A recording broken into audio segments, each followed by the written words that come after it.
So for those of you who have not met me in the past, I'm Jason Bader. My company's called the Distribution Team. I work with companies just like you, wholesale distributors. I've been doing this for, 23 years on this side of the fence. And then prior to my consulting side, I was with an Evergreen distributor, so Acme Construction Supply. And so I spent a lot of time in the companies that you all work with. So that's my little brief history. So again, I've seen the good, bad, and the ugly, and always my aim is to keep you away from the bad and the ugly. So with that being said, Wade asked me if I would be willing to kind of pilot this whole program with him, and so bear with us. There will be timing issues, there will be challenges, and we're going to do our best to get you all through this.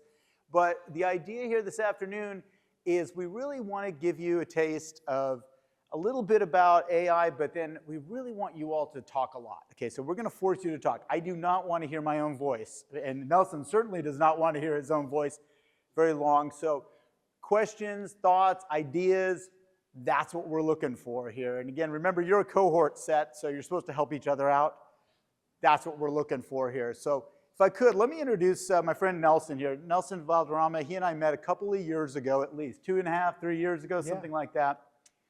He had reached out to me. We started, chatting back and forth. He and I've done a few webinars together, but this is the guy that really taught me about AI. He's the one who got me excited about it and talked about what the possibilities were. And so when we talked about putting together a program like this, he's local to Dallas, so I said, hey man, you want to share the stage? Because he knows a heck of a lot more about this stuff than I do. I am the color commentary. That's about my job here. So, but he is the subject matter expert. And then, again, we're going to talk about some things that you all shared with us through surveys and try to kind of give you a flavor of what we see as AI in distribution. But Nelson, you want to take it away? Yeah, thank you. So fantastic. It's all you, man. Thank you very much for you guys making the time. Hopefully, in the next couple of minutes, you guys can get acquainted with my thick accent. I will do my best in terms of keeping you guys, entertained and focused on what I'm saying. So a little bit of myself. I started working back in late 90s, working for GE Supply, when GE used to be a great company to work for. Now it's like a little bit different. Let's call it that way.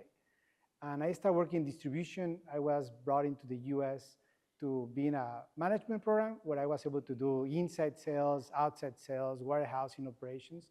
And I love distribution. So I wanted to stay more in the US, but they sent me back to Mexico to fix a couple of businesses out there. And then back in the days, GE allowed you to move from different businesses. So I moved from GE Supply to GE Capital to work in consumer finance, credit cards, personal loans, car loans. And that was shocking for me because in distribution, you knew about products. So I have to memorize products. I have to memorize customers' names and so forth. And in consumer finance, that's impossible because you have thousands of, millions of customers. So I learned about analytics. I fall in love with analytics to run the business out there, run a couple of businesses in Mexico. And then I moved in 2010 to California to work for a private equity firm. And I helped them out to buy businesses, make them better, and then sell the whole platform. And doing that, I was really struggling with data all the time because we were looking into pricing, into inventory, and I have to dig into these all ERP systems, working in spreadsheets. It gets to a point where, my hands were kind of, really cramped. And I said, it should be a better way. It's 2020, 2018 back then.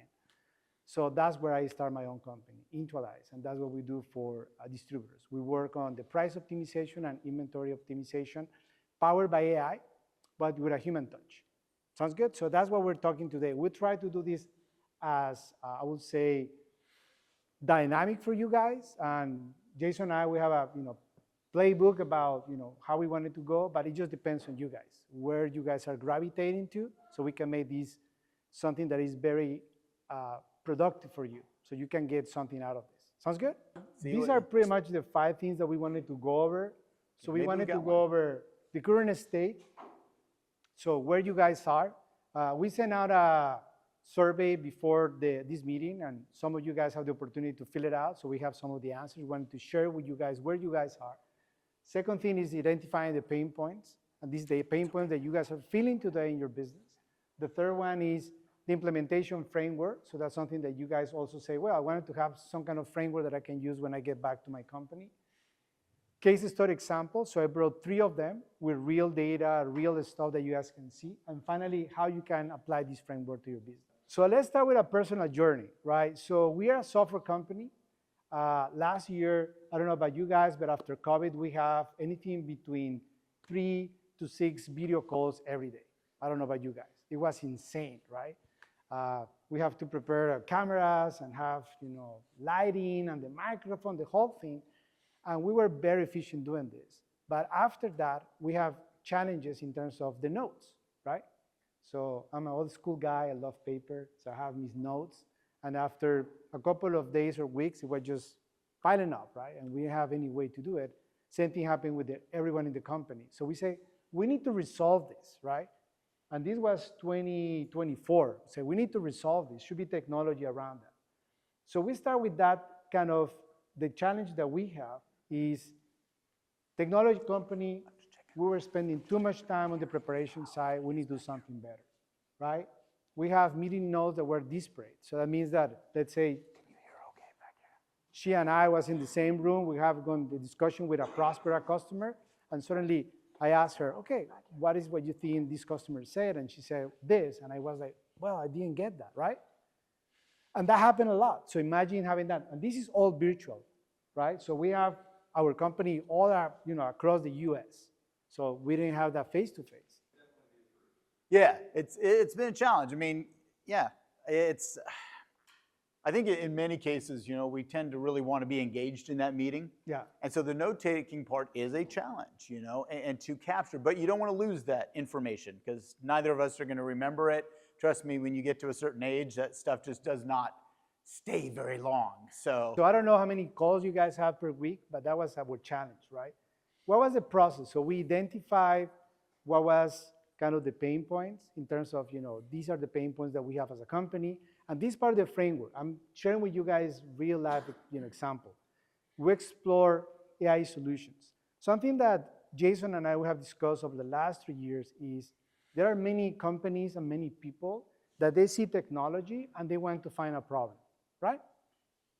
Yeah. And that's the worst thing that you can do. The idea is to identify really what is the pain point, what is the problem statement. And if you have a problem statement, you can put it, right, in one slide that you can tell anyone, this is my problem. And it's very clear for anyone that is the problem that you are trying to solve. So far, so good? So we did that. Believe it or not, in our company, there is 11 people, and it took us 3 weeks, and this is mostly engineers, to put what is our pain point, right, in terms of the company, how we wanted to make that happen. So we explored our options besides AI. We went into those ones. We went and tested. We take 6 different tools.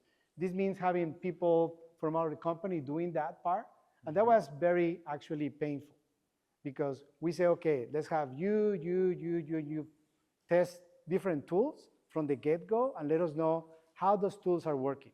Is that easy to use? It's easy to install. It's easy to deploy. And suddenly, when we have meetings every week, people have completely different opinions about that.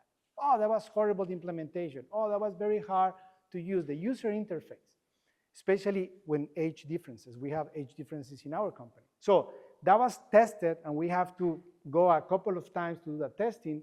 We follow up, right? Have an evaluation process, and then we implement it. And I will show you this process, right, the way to do it. And I will show you the results. So once we did that, 70% reduction in time spent in meeting documentation. And we documented.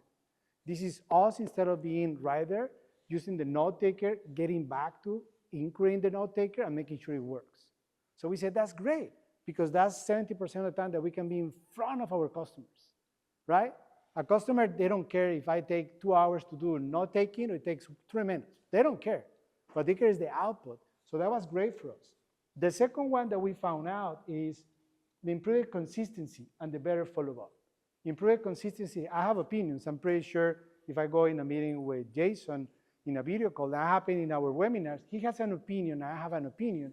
But you're going to really the note-taking, you can see what is exactly what people said. That really help you out. And the last one is better follow-up. So the beauty about using these note takers, when you train it, at the end, it has the option to give you a summary and to-dos, and I love to-dos. I don't know about you guys. I love that, right? So what I need to follow, I need to say, hey, Jason, can you do? No, it's at the end, the meeting is telling you the summary and what are the to-dos that each of the person in the meeting needs to do. So that, I love accountability, and that really helps. So what did you choose? I think everybody in the room wants to know. Which one did you choose, just out of curiosity? All right, so you guys can go over here. Oh, okay. You guys wanted to go, if you wanted, this is what we use. Yeah. And this is how we did the whole thing. So it would tell you step by step how we did it, right? We choose Fireflies for Okay. two reasons. Yeah. The first one was that has integration with HubSpot, which is our CRM. So we were looking for something that integrate quickly because we didn't have time to waste. Yeah. And the second one is that Firefly has templates. So when we have meetings with prospects or customers, that we have a template, that we have a playbook, we can follow that playbook. And Fireflies is going to fit all the outcomes of the meeting into that template and send it to the customer. So from the customer standpoint, imagine that, what is your name? Dan. Imagine Dan is my customer, so he will see a very, very constant user experience from my company, because it doesn't matter if it's Jason or Nelson serving Dan, right? I'm able to send the same information after the calls that we have. And any company is able to go and use these kind of things. I think the important thing to take away from this, though, is the methodology.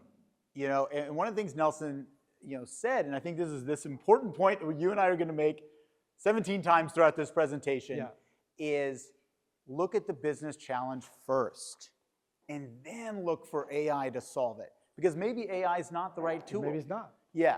So rather than going out and say, you know what, I'm going to buy this AI suite or whatever it is, buy a tool and then try to figure out what I'm going to do with it. And this is honestly what we do in technology a lot in distribution. We buy something because everybody else says it's cool, and then we try to figure out how we're going to use it. And so the suggestion here, and what Nelson's just kind of demonstrated, is look at the problem first. What is the challenge you're trying to solve? And then look for the right solution. And it may not be AI. It may be something else. It could be automation. It could be something simple as, changing your processes. It could be something different, right? Right. But that's the whole idea on having it here. Right. So let's switch gears. These are the results of the questionnaire that we have for you guys. So these are sorted out in terms of importance. So what we found out is more of you guys are in the earliest stages. 74% are between those stages. AI exists since 1957, if you guys didn't know. And that was an engineer that actually created that term of artificial intelligence. And it's been like 5 waves where AI comes in, comes out, depending on the flow of the economy. My belief is that this time is going to be the wave. Why? Because this is the first time that all humans that have access to a computer and internet can have access to a chat that they can interact, right? Doesn't matter if you are 5 years old or you are 90 years old, you can go there. And that's completely different. That changed the whole scheme of things. So when people ask me, hey, Nelson, I think AI is going to stay here, Gen AI, which is what you described, yes. And more important is that if you don't think in your company people are using it, you are wrong. People are using it, right? People are using it, right? Either for work-related or for their own private life. They are using it. The whole idea is how can we make things, or how we can put a framework that help them out to get the best out of it. Can you raise your hand? How many are using any Gen AI tool? 9, 10, okay. Around. Could you explain Gen AI one more time? Sure. So Gen AI pretty much is a subset of AI. And what it does is basically a PhD. You hire a PhD with a very broad knowledge, right? From either private sources or public sources that you have at your disposal. But unfortunately, that PhD doesn't have any critical thinking, okay? That's so that's like your ChatGPT, exactly. your all these different. All those ones. So the big kids. Exactly. They have trained a large, large model, language model with a lot of data, right? That they have been cleaned and they have put it out there, so you can have general knowledge, right? Right. In terms of math and physics and literature or coding. That's what it's a PhD. Doesn't have any critical thinking. If you input stuff that doesn't make any sense, it's going to give you an answer. It's not a human behind the scenes. That's all. It's getting better. It's more powerful. It's faster, but that's all. Doesn't have any critical thinking whatsoever. Sounds good? So I would tell it's good for giving you tips. It's good for allowing you to narrow down options. It's good for coding, excellent for coding, right? It's excellent for a lot of the marketing stuff that you do, but it's very stupid in other things that you don't want to do.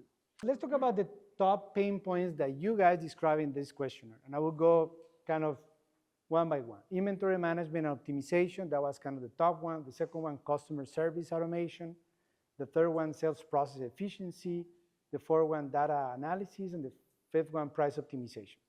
So these are the 4 top pain points. So what Jason and we did, because we have limited time, is we work on a real example number 1 and a real example in number 3 that we're going to use with you guys. What are we going to do, just so that we kind of break this up a little bit? We're going to go around this room. I'm going to break you up into 3 groups. So about 3 groups, and then I want you all to kind of talk amongst yourself for about 10 minutes. Why is the customer service automation, why is customer service difficult? What is the challenge there? And then, then we'll think about, okay, well, how could we apply technology to that pain point? So.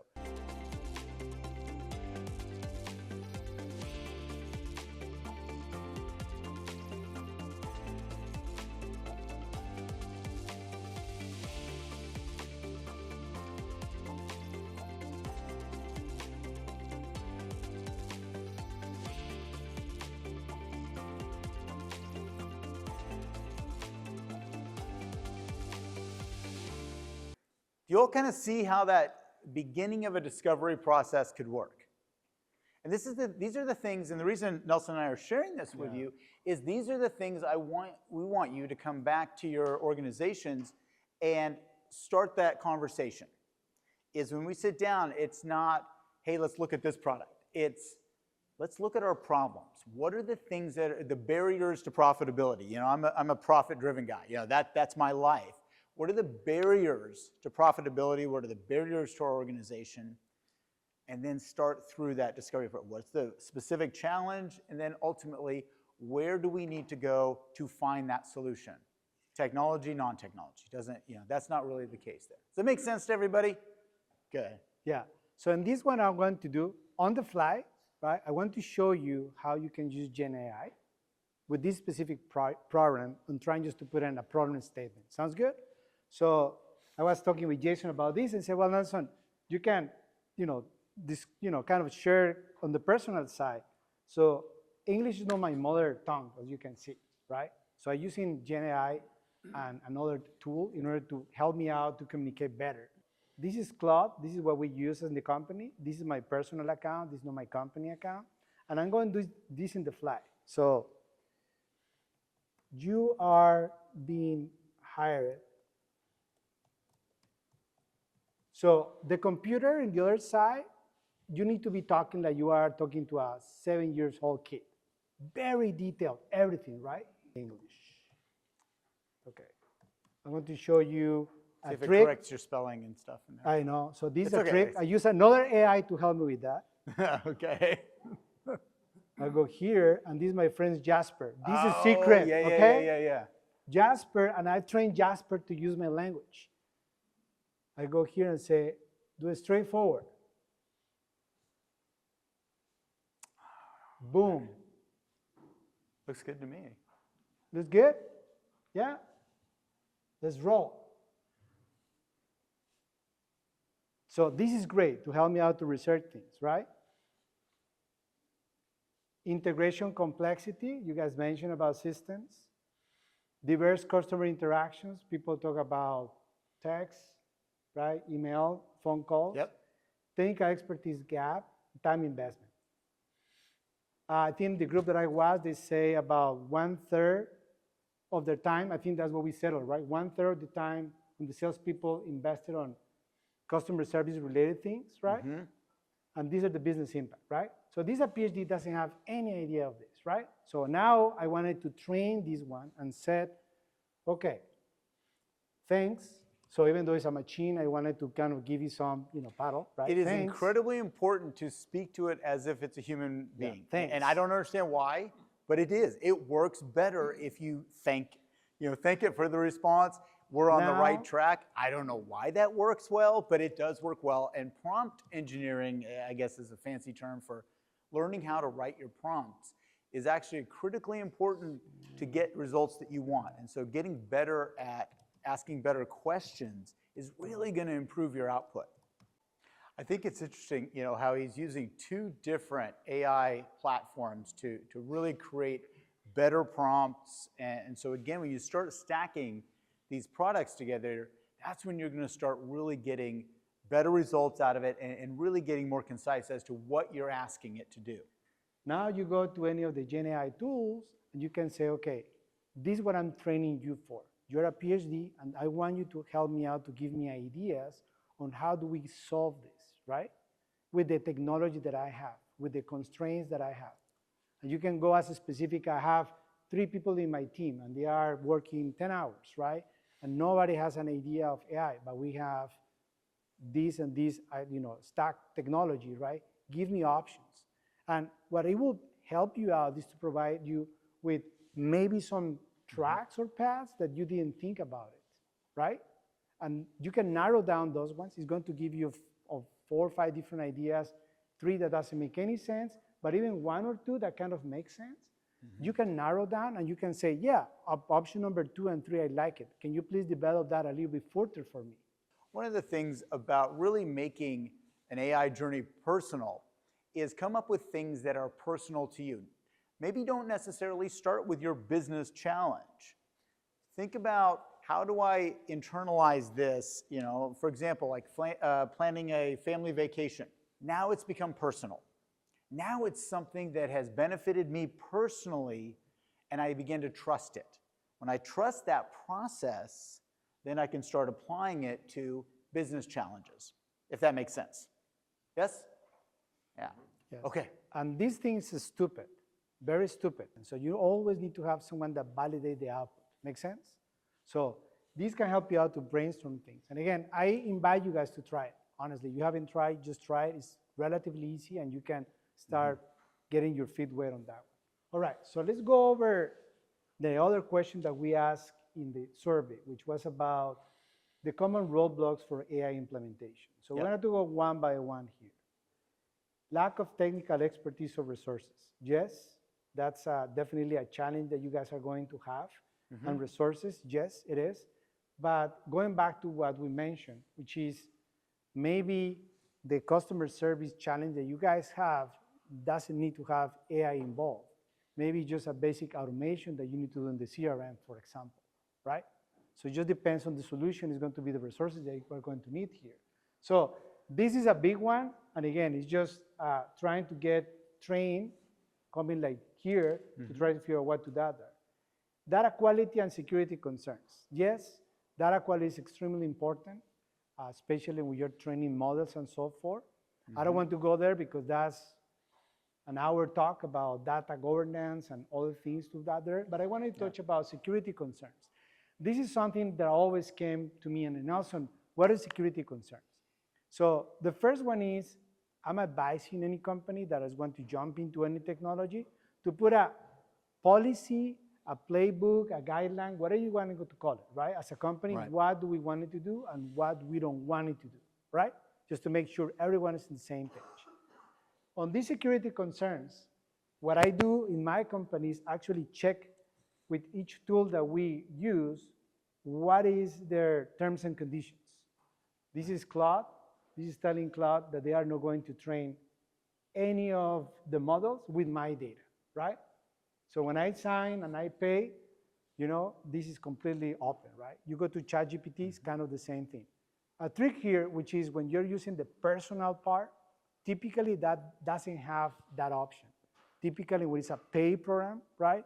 When you go to Teams or something else, that's where you can make sure that none of your data is used to train their model. The third one is change management and employee adoption, right? So in that one, we wanted to pause here because that's something that in group 2 was mentioned, right? Which is okay, how people is going to adopt this. It's any technology, right? ERP, CRM, call it, right? In terms of, change management adoption. So, one of the biggest concerns around AI, and I'm sure you all have heard these things, is it going to take my job? I mean, that is the number one concern of many of the people that work with you and for you. And so one of the things that Nelson and I both believe is that when you are about to go down this journey and you say, you know what, I'm going to be starting to explore AI, how could it work in our organization, whether it's a formal process or not, you gotta talk to the people about what you're doing. What is the purpose that we are bringing in? And I think, and we'll talk about one example here around the customer service realm and the order automation and things like that, because that's a really big one. You can save a whole lot of time and energy by using AI, but the biggest question is, well, are you going to cut heads? That is the fear of the people that work with you and for you, and I'm going to challenge you. You've got to address that fear before you implement. You got to talk about that up front, or else you will get sabotaged, you will get people not wanting to be a part of this, and really shying away, and you're going to spend a whole lot of money and not get results. So really, I think you need to address the question, is this going to take my job? My challenge to you is say, it will not. AI is a power tool. That's all it is. It is not a human replacement. It is a power tool. It is to help people become more effective and efficient in their job. And when I have this conversation with people over and over again, what we're really trying to do is recognize what are machines good at versus what are humans good at. Machines are good at processes, and they can do the mundane work. And frankly, our people are spending way too many hours in mundane work. We want to use these tools to free that up, but then we want to get them back to critical thinking, as you mentioned earlier, and revenue producing. That is the critical commentary. And so, again, when you couch it in that way and say, no, we're not replacing your job. What we're doing is we're going to pull out all the minutia that you're dealing with and all the mundane stuff so that you can reconnect with customers and you can get into a revenue generating mode. That's how we couch this. We don't cut off heads here. I mean, look, privately held distribution, I know some of you in the manufacturing side, that's not our goal. We redeploy these very strong human assets into very productive roles. We aren't going to fire a whole bunch of people because of these tools. You got to give that message first before you start down your implementation trails. Does that make sense to everybody? Just be cautious of this one. This will be a very big sticking point if you do not address this early on. Okay. All right, so I think we have 15 minutes, so we wanted to go this easy for everyone. So unsure where to start. We wanted to share with you guys a framework that I put it together. I will share with you guys, again, a QR code that you guys can scan, you can download, it's ungated. So the first one is, the biggest roadblock that I found is that we boil the ocean, right? We wanted to go, and this happened with a customer of ours, we went through this exercise with them, and they wanted to take the biggest process, the most complicated one, and fix it. And that's not the way to go. You want to go to the other side. You want to go to the low-hanging fruit. What is the project that is going to be the smallest one with an immediate response, with low risk that you can go after, right? And you need to figure out which that project is. You don't want to do the biggest. Yes. Small bets. Small bets, yeah. Small bets. Don't go after the biggest, baddest fish in the ocean. All right, so this is a QR code. You guys can get your phone, you can have it there. It's a long document that you guys can use for the framework. I will go over the framework relatively quickly in the next 5 minutes, right, on how we can use it. So this is what we're discussing earlier, right? Let me walk you through the process quickly here. This is a typically sales process. You have it's sales automation. How we could automate sales sales process. Yeah. So here you have your marketing, your lead gen, your qualifying opportunity you guys do every single day. You have configuring price, you quote. Then after that, you receive the order, you validate and enter the order. You fulfill the order, and then you have change order status, cross-sell, and claims. Instead of boiling the ocean, you go very specific, and in this case, we wanted to go over the quote to order, right? And this is how the process looked like. This is receive the RFQ, this is decipher the RFQ, this is produce the quote, and this is the source those new items.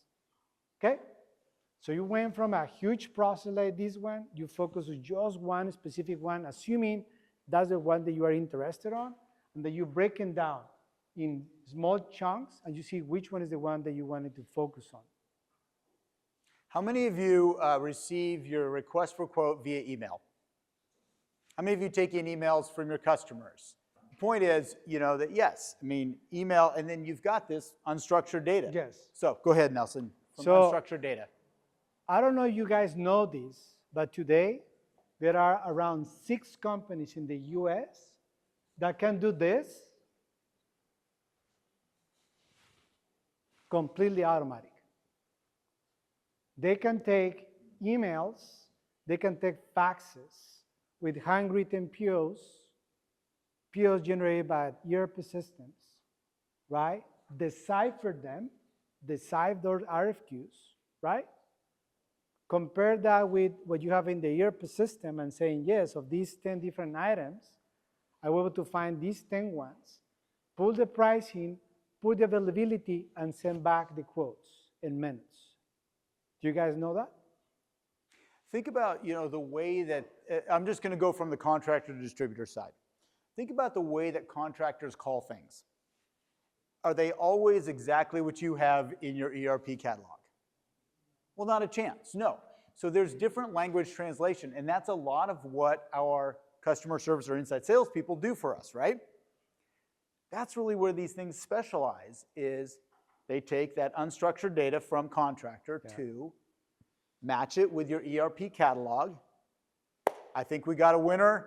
Let's go ahead and automate that process. That's essentially, and there are, as Nelson said, about 6, and every day we're getting a new one out there. Exactly. Yeah, they're coming out, fast and furious. Some are better than others, I'll be honest with you.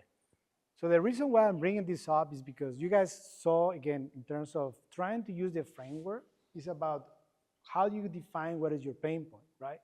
If you are a contract business, right, this is right on the spot, because you have, I think someone mentioned about doing business with the oarman, which I did when I worked in aerospace. You need to be to the cent, because there is a contract in place and you cannot use another one. And this is where, imagine that you have an inside sales or SDR, when you are saying you're getting all these inquiries, right? You have a machine that is able to help you out to receive those RFQs and decipher that RFQ, right? And compare what you have in the system to see what is available and what is not in terms of products and pricing and availability, right? Honestly, that's what, I don't know about, I never asked Jason, but when I was hired by GE as an inside, as I was working as an inside sales, that's what I did all day long. Taking phone calls back in the days, get faxes back in the days, and decipher that. Comparing that, put in the system and send the RFQ, right? Hasn't changed in the last 30 years. And it's not going to change because your customers are going to send that to you, but today there is applications out there that can help you with that. Has anybody gone down this trail yet? Because there are honestly several packages out there that some degree of expense, one way or the other, but has anybody gone down this trail yet to start automating that process? Not yet? I'm telling you right now, this is going to be table stakes. This is not an if thing, it's a when thing. Yeah. This stuff is, and it's becoming so much less expensive. That's the big thing. It is not hundreds and hundreds and hundreds of thousands of dollars. This is economical. In fact, I would say, Nelson, if you'd agree, that literally it could be the price of one inside salesperson. Pretty much. Yeah, one inside salesperson that can do the work of 4 or 5, and it works 24/7. Yes. So those are the things that I want you all to start thinking about. That, again, I'm not trying to replace the people in your counters, in your desk, just trying to free them up of the mundane tasks that a technology can do. So here we go, because I know your attention span is going to get really, really low right now after 60 minutes of us talking. What I'm suggesting you guys to do is you get back to your businesses. You have a $100, budget to buy Cokes or coffee or water, whatever. You sit down with your colleagues, right? You say, what are the pain points that we have for an hour? Get those ones written down, right? Based on your company's policy, you use a Gen AI tool and you start just going to narrow down those problems that you have. I will be sharing this with Wade. You guys can use this, but just don't boil the ocean. Just try to figure out what is exactly the pain point that you guys wanted to solve, right? Mm-hmm. And you guys can start brainstorming about that. If you guys are not sure about what the technology is available or anything that is available, in the QR code that I provided is going to be examples of companies that you can reach out, and I can introduce some of those companies if you guys require. But the most important thing is to have that problem statement there. Now, clearly, many of you are not in the direct sales process of customer service. I get it, and I understand and respect that. What I would challenge you to do is think about your functional role, whether it's marketing or recruiting or whatever it may be in your organization, is to, again, look at the processes that you're doing today and ask the question, which one of these is causing me the most headache? Where is the pain point? And then methodically go through that process, because I guarantee, there are hundreds of different tools that you can use today at very, very low cost that will help automate some portion of that work. And that's really what we're trying to do, is clear out some of the things that the machines are much better at, so that we can use our noggin again, use our thinking power and our critical thinking to solve bigger challenges. That's what we as human beings are that's why we are going to remain relevant. But we have to get ourselves thinking again. And here in the white paper, you can find in page 12, 5 different areas, and you can go there. And if you have any questions, more than happy to solve those ones. So before we wrap up, I just want to say one thing. Take a look at Nelson's company, by the way. They focus heavily on inventory optimization and pricing optimization. It's Intuilize. As I said, I met him a few years ago, and I was like, man, this guy knows his stuff. And again, he comes from distribution. And I always look for people who come from distribution so they know what we do for a living.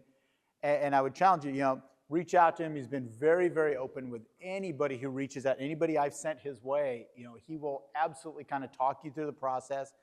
And if it ain't right for you, he ain't going to sell it to you. I think that's the greatest thing about it. So again, thank you so much, my friend, for coming and sharing the carpet with me here. Yeah, thank you for the invitation. Yeah, I appreciate it. Wade,